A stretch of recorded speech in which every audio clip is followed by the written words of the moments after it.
程序員，待會兒打起來時，能不能給我再賠2支槍？就是2個人的子彈。你用3個人的槍打3個人的子彈。他們倆什麼都別幹，只不過裝彈就行。司令，我保證能擊斃更多的敵人。我現在什麼都不缺，就是缺彈。一個人打3桿槍，還帶2個輔助。司令員萬萬沒想到，這竟是一個新兵說出的話。可由於此前新兵順柳曾200米開外一槍打中他頭上的鋼盔，還150米的距離一槍擊穿他手中的火柴盒，如此神準的槍法讓他是不得不服。再加上眼下大批鬼子即将进村掃蕩，6分区正面臨滅頂之災，陳大雷只好決定賭一把。你現在去撤下2個戰士，把那2個戰士所有的槍彈都交給2雷，不能少于50發。子彈要不夠的話，向其他戰士要。這一看似離譜的安排，讓順柳的排長都忍不住質疑。可司令員陳大雷的決心早被戰局逼到了極致，只因這次他們要面對的鬼子兵力足足有1個中隊，而且還配備了好幾挺機槍跟鋼炮。可剛成立1個月的6分區，實際兵力只有1個連135人，而且半數是新兵。更要命的是，槍械半數老舊，每名戰士更是只有幾發子彈。如今僅有的優勢，除了可以通過打伏擊掌握戰場主動權外，就只剩下一張王牌神槍手順柳了。因此陳大雷就賭他能創造奇蹟，給他安排2名戰士專門給他上子彈。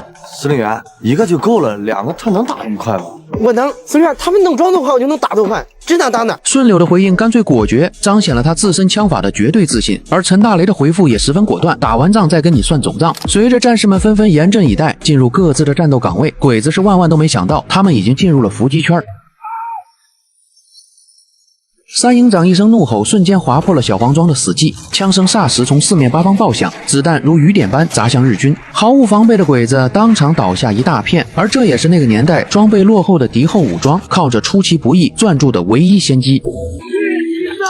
鬼子队長坂田的快速反應也瞬間暴露了這支日軍確實難纏。一場猝不及防的突襲下，他們竟沒有潰散，反而迅速尋找一切有利地形，架起機槍開始瘋狂反撲。而在那個年代，咱們的武器裝備比鬼子差遠了，他們的每一次反撲都在一點點消耗着陳大雷捉襟見肘的兵力。但就在兩邊打得焦灼的時候，神槍手順柳果然成了最鋒利的一把利劍。2個戰友專門給他裝子彈遞槍，而他自己的眼睛則死死盯着目標，接槍瞄準扣扳機，一套動作快得沒半點拖沓。要知道那時候的子彈金貴得很，可順柳愣是沒浪費一顆，指哪兒打哪兒，只要槍響就有鬼子倒下。估計鬼子都懵了，哪來的這麼厲害的神槍手？甚至順柳還憑借着精準的槍法救了陳大雷一命。這一槍證明陳大雷賭贏了，順柳果然沒讓他失望。然而順柳的槍法再厲害，也架不住鬼子眾多啊！再加上鬼子的炮火越來越猛，頂着傷亡衝進了村子，巷戰也隨之打響。更揪心的是，隨着戰鬥越來越焦灼，順柳的50發子彈也所剩無幾了。